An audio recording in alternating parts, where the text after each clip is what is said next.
مریم نے کوئی راستے میں رہ گئی تھی، اس کی بھی لانگ مارچ، لیکن سب کا ایک کہہ رہے تھے کہ مہنگائی سے لوگ تباہ ہو گئے۔ تو آج اللہ کیونکہ الحق ہے، سچ کا خدا ہے، اس کی وعدہ ہے کہ وہ سچ سامنے لے آئے گا۔ ذرا آج قوم کو بتانا چاہتا ہوں کہ آج آٹا ہمارے دور میں 60 روپے کلو تھا، آج 135 روپے کلو پہنچ گیا، جو عام آدمی کھانے کی اس کی پینے کی چیز ہے۔ جو گھی ہے وہ 380 ارب تھا، آج 600 ارب کے جی پہنچ گیا۔ جو چکن عام آدمی کی، جو خاص طور پہ کبھی کبھی اپنے بچوں کو وہ چکن کھلاتے ہیں، وہ 335 روپے کے جی سے 700 روپے کے جی پہ پہنچ گیا۔ جو دالیں ہیں، جو عام آدمی گھروں میں، عام آدمی کی تو دال روٹی، پیاز کی قیمت دگنی سے بھی زیادہ ہو گئی ہے۔ دالیں گئی ہیں 250 روپے کے جی سے 400 روپے۔ اور اب کسان دیکھیں، ہمیں جب تک کسان کو نہیں اٹھاتے، اور جو ہم نے پوری کوشش کی اٹھانے کی، اور ماشاءاللہ ہمارے دور پہ آخری 2 سال میں کسانوں کے پاس ریکارڈ پیسہ آیا۔ ہم نے ان کو ٹائم پہ جو گنے کی فصل کٹتی تھی، شوگر مل سے ٹائم پہ پیسہ لے کے دیا، پوری قیمت لے کے دی، کٹوتی ختم کی، ٹائم پہ پیسہ ملونا اور اپنی زمینوں پہ لگایا۔ ریکارڈ 4 فصلوں کی ریکارڈ پروڈکشن 2 سال ہوئی ہماری، یعنی بمپر کراپس ہوئی۔ تو آج وہ جو یوریا استعمال کرتا ہے وہ 1668 روپے ہمارے دور میں تھا، آج یوریا گیا ہے 3000 روپے پہ۔ ہمارا جو پھر میں اور بھی چیزیں جو گھر بنانے کے لیے سریا لوگ استعمال کرتے ہیں، سیمنٹ استعمال کرتے ہیں، تو سیمنٹ گیا ہے 865 روپے سے 1062 روپے پہ۔ جو سریا استعمال کرتے ہیں وہ 2 لاکھ روپیہ ٹن سے، سلیب سے، وہ گیا ہے 3,05,000 پہ۔ 2 لاکھ سے 3,05,000 پہ۔ اب جو لوگوں نے گھر بنا رہے ہیں، کنسٹرکشن کر رہے ہیں، ان سب کو مشکلیں پڑ گئی ہیں۔ جو پروجیکٹس تھے ہمارے، مثلا آپ سڑکیں بن رہی تھیں، جو پرانے پروجیکٹس چل رہے تھے، ان سب میں مشکلیں پڑ گئی ہیں۔ ہم جو شوکت خانم بنا رہے ہیں، اور جو انشاءاللہ اس سال کی اینڈ میں کھلنا تھا کراچی میں، اب وہ سارے ہمارے جو ایسٹیمیٹس ہیں وہ سارے اپسیٹ ہو گئے ہیں۔ امپورٹس رک گئی ہیں، جو سٹیل کی امپورٹس تھی، کئی چیزیں رک گئی ہیں۔ تو سارے اس طرح پروجیکٹس، جو آن گوئنگ پروجیکٹس ہیں، سب متاثر ہو گئے ہیں۔ یہ جو قیمتیں بڑھی ہیں سیمنٹ کی اور سٹیل کی، جو لوگ گھر بنا رہے تھے ان کے گھروں کے قیمتیں ایک دم اوپر چڑھ گئی ہیں۔ پھر دوائیں، انہوں نے امپورٹس کے اوپر جو بین کیا ہے، جو لائف سیونگ ڈرگز ہیں، جو خاص طور پہ آپ استعمال کرتے ہیں، کینسر کی ڈرگز، ہارٹ کے لیے، وہ ان سب میں قلت آ گئی ہے، کیونکہ یہ جو سوچے سمجھے بغیر سب امپورٹس بند کیے ہیں، جس میں متاثر ہو رہے ہیں ہاسپٹلز اور وہ مریض جن کی سیریس بیماریاں۔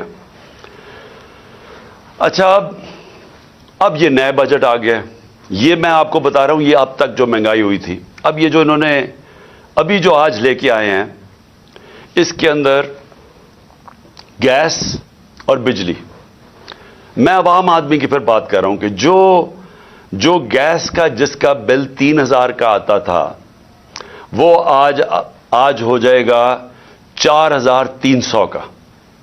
جو بجلی کا بل جن کے گھر 10,000 آتا تھا، وہ 13,000 پہ چلا جائے گا۔ سو یہ مزید میں آپ کو آج کے بل کے بعد جو مہنگائی ہے، sales tax across the board بڑھا دیا ہے، یعنی ساری چیزیں، کیونکہ سیلز ٹیکس انہوں نے بڑھایا، ساری چیزیں اس سے مہنگی ہوں گی۔ اور جو بھی میں نے سریا کی اور سیمنٹ کی بات کی تھی، ان کے اوپر جو گیس، سریا بنانے کے لیے جو سٹیل ملز کو گیس جاتی تھی، اس میں 14% انکریز کر دیا، تو اس کی قیمت اوپر جائے گی۔ سیمنٹ 10% گیس کی قیمت انکریز کر دی ہے، تو مزید اس کی قیمت اوپر چلی جائے گی۔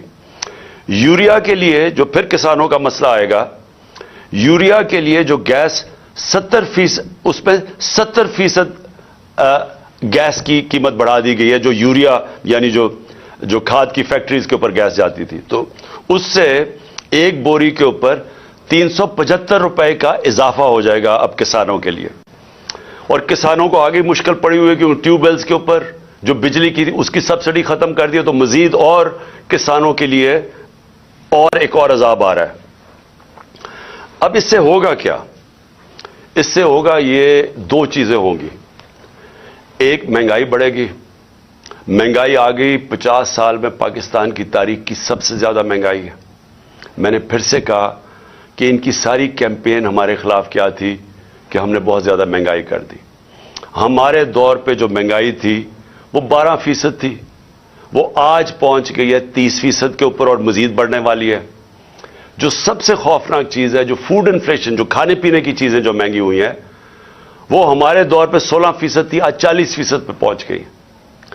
تو اس سے جو عام آدمی ہے، میں پھر سے کہتا ہوں جو سیلریڈ کلاس ہے، پہلے تو مہنگائی میں وہ پسیں گے، ساتھ ساتھ یہ جو انہوں نے چیزیں بڑھائی ہیں، جو انہوں نے امپورٹس کے اوپر جو ان کی غلط پالیسیز تھی، جو نااہلی تھی، اسے فیکٹریاں بند ہو رہی ہیں.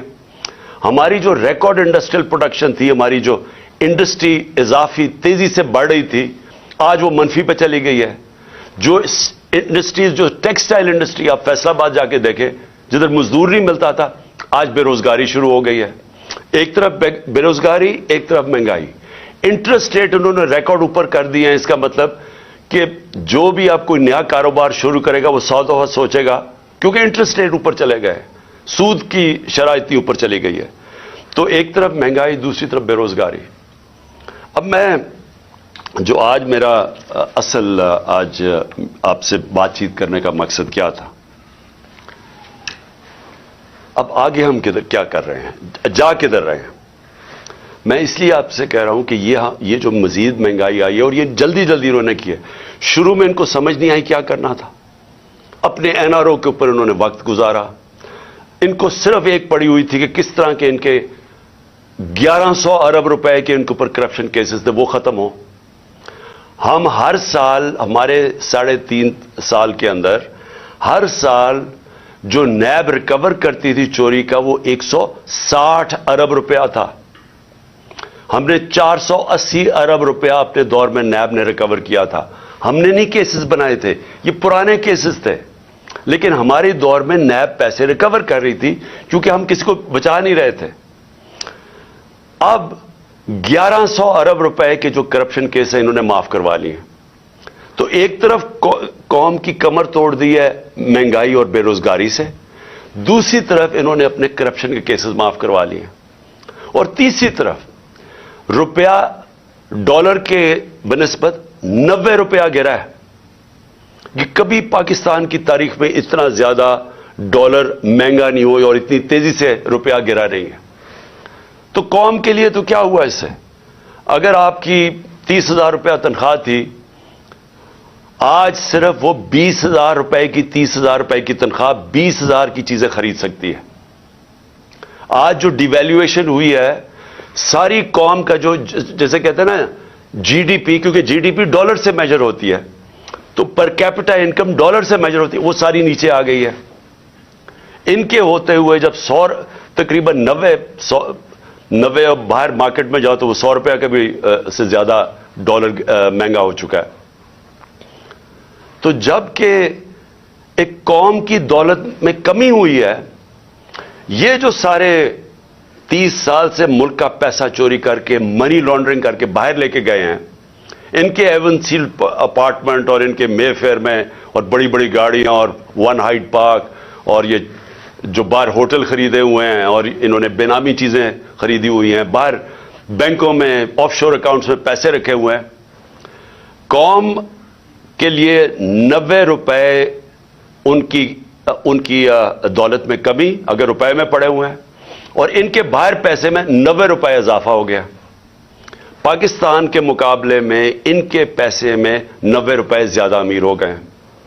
ان کو کوئی فرق نہیں پڑا، اس لیے انہوں نے آتے ساتھ ہی کبھی کوئی پرواہ نہیں کی کہ کیا انہوں نے اگر ان کو سازش کے تحت بٹھائی دیا تھا کیونکہ عمران خان ملک تباہ کر رہا تھا، تو انہوں نے آ کے کوئی روڈ میپ دینا تھا کہ ہم نے ملک کو کیسے ٹھیک کرنا ہے، کیونکہ یہ تو بڑے تجربہ کار تھے.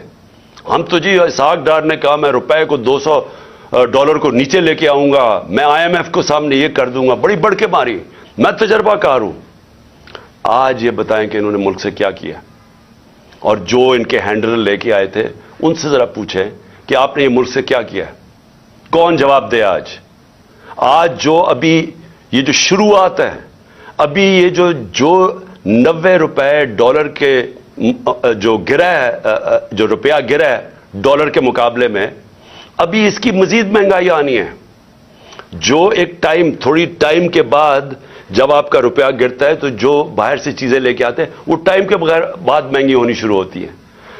تو نہ تو انہوں نے کوئی تیاری کی, نااہلی ان کی یہ ہے کہ انہوں نے غلط فیصلے کر کے ملک کو آج یہاں پہنچا دیا ہے کہ اس طرح کا بجٹ لانا پڑا ہے. اور کوشش کر رہے تھے کہ عارف علوی کے اوپر سارا بوجھ ڈالے, پارلیمنٹ میں بھی نہیں چاہتے تھے کہ ڈبیٹ ہو اس کے اوپر, اس سے کہتے تھے آرڈیننس سائن کرو تاکہ یہ بچ جائیں کہ پارلیمنٹ میں ان کے اپنے لوگ کیا یہ جو بجٹ لے کے آ رہے ہیں وہ کیا بولیں گے اس کے اوپر. قوم کے اوپر سارا بوجھ, خود اپنی کرپشن کے کیسز معاف, اور کوئی آگے راستہ بھی نہیں ہے, روڈ میپ بھی نہیں ہے. میں آخر میں یہی بات کرنا چاہتا ہوں کہ جو بھی ان کے بیکرز ہیں یہ سمجھ جائیں کہ ان کے پاس کوئی اگلا آگے کا راستہ نہیں ہے. یہ اگر سمجھ رہے ہیں کہ اس سے آپ IMF کے ڈالرز آ جائیں گے تو وہ یہ ایسے سمجھیں کہ یہ کینسر کا علاج ڈسپلن سے ہو رہا ہے, تھوڑی دیر کا تھوڑا سا آرام آئے گا, لیکن کینسر جب تک کاٹ کے نکالی نہ جائے یہ کینسر پھیلتی جائے گی, یہ قرضے بڑھتے جائیں گے, آمدنی سکڑتی جا رہی ہے. ہماری ریمیٹنسز جو ہمارے دور میں 17% انکریز کر رہی تھی, ہماری ریمیٹنس میں 17% اضافہ ہو رہا تھا جو 31 ارب پہ پہنچ گئی تھی, وہ ان میں اب 11% کمی آ گئی ہے. تو پہلے تو اضافہ ختم ہوا اور پھر 11% کمی آ گئی ہے, یعنی جو ڈالرز آنے تھے ریمیٹنس سے وہ کم ہو گئے ہیں, ایکسپورٹس گر گئی ہیں ہماری. تو ہمارے پاس تو جو آمدنی ہے وہ تو سکڑتی جا رہی ہے, فیکٹریاں بند ہو رہی ہیں, بے روزگاری بڑھ رہی ہے, لیکن قرضے بڑھتے جا رہے ہیں کیونکہ یہ تو قرضے ہی لیے ہیں نا IMF سے, اور ہم یہ امید رکھ رہے ہیں کہ اور بھی ملٹی نیشنلز قرضے دیں گی, تو وہ تو قرضے ہیں. تو یہ حل تو نہیں ہے. حل کیا ہے؟ حل جو میں تب سے کہہ رہا ہوں, میں نے کوشش بھی کی, اپنی گورنمنٹ خود میں نے ڈیزالو کی اپریل میں الیکشنز کروانے کے لیے, لیکن پورا پلان بنا ہوا تھا کیونکہ فیصلہ ہو گیا تھا عمران خان بہت خطرناک ہے اس ملک کے لیے. تو اس تب سے وہی ابھی بھی حل ہے. اس ملک میں اگر ہم نے صاف اور شفاف الیکشن نہ کروائے, ایک پبلک مینڈیٹ سے گورنمنٹ نہ آئی جو کہ پبلک جس کے پیچھے کھڑی ہو جس گورنمنٹ کے, وہ گورنمنٹ پھر مشکل فیصلے کرے, وہ جو میں کینسر کو کاٹ کے نکالے ملک سے, اسٹرکچرل ریفارمز کرے, جو آج ملک کی ضرورت ہے, رول آف لا قائم کرے, گورننس سسٹم ٹھیک کرے, تب جا کے یہی جو کرائسس ہے یہ ہم فائدے میں اس کو کر سکتے ہیں. یہ جو ہم دلدل میں پھنسے ہوئے ہیں اس میں نکلتے نکلتے ہم ملک کو پوری طرح اٹھا سکتے ہیں. یہ ہمارا فائدہ ہو سکتا ہے کہ ہم اس کرائسس کا, اگر اس کرائسس سے ملک میں اصلاحات کریں, لیکن وہ گورنمنٹ کر سکتی ہے جس کے پاس پبلک پیچھے کھڑی ہو. جب آپ کے پاس پبلک مینڈیٹ نہیں تو آپ ان PDM کے یہ جو اوپر 60% لوگ ضمانت پہ ہیں کرپشن کیسز پہ, اور ان کا سلوشن یہ ہے, کیونکہ ان کے پاس تو حل کوئی نہیں ہے, ان کا سلوشن یہ ہے کہ عمران خان کے اوپر 60 FIR کاٹ دو, اس PTI کے لوگوں کو جیلوں میں ڈالو, ان کے اوپر تشدد کرو, ان کو خوف پھیلاؤ, ان کو ڈراؤ دھمکاؤ, اور ان کو اور اس طرح کرو کہ جب وہ بالکل پارٹی ان کی ٹوٹ جائے تو پھر الیکشن کرواؤ. وہ ہونے نہیں لگا, کیونکہ آپ جتنا زیادہ دبائیں گے وہ پارٹی اتنی اور اٹھتی جا رہی ہے. پبلک کوئی بیوقوف تو نہیں ہے, پبلک تو فیصلہ کر بیٹھی ہے جس کی وجہ سے یہ ڈرے ہوئے ہیں. تو صرف اور صرف عمران خان کو باہر کرنے کے لیے ملک کو تباہ نہ کریں. یہ اصل میں جانا ہے ہماری سیکیورٹی کے اوپر. جو آج ہمارے حالات ہو گئے ہیں, ہم تو کسی کے سامنے اب کھڑے بھی نہیں ہو سکتے, کیونکہ ہمیں تو انہوں نے ملک کو ادھر پہنچا دیا ہے. $300 ارب سے کم تو ریزروز رہ گئے ہیں. ہمارے پاس کیا اب ہے کہ اپنے پیر پہ کھڑے ہوں، کسی کو کہیں کہ نہیں جی ہمیں پاکستان کی خودداری چاہیے، ہم پاکستان کی سوورنٹی چاہیے؟ ہم کیسے کہہ سکتے ہیں جب ملک کے حالات یہاں پہنچا دیے؟ اس کے لیے اپنے ملک کو بچانے کے لیے طریقہ یہ نہیں ہے جو کیا جا رہا ہے کہ ہائی کورٹ کہہ رہا ہے کہ الیکشن کرواؤ، وہ الیکشن کمیشن جناب بیٹھی ہوئے کہ ہم الیکشن نہیں کرواتے، وہ بہانے مار رہی ہے الیکشن کے۔ پاکستان کا آئین کہتا ہے 93 میں الیکشن کرواؤ، یہ کوئی بہانہ مار رہا ہے، کوئی صرف ڈرے ہوئے ہیں الیکشن ہارنے سے۔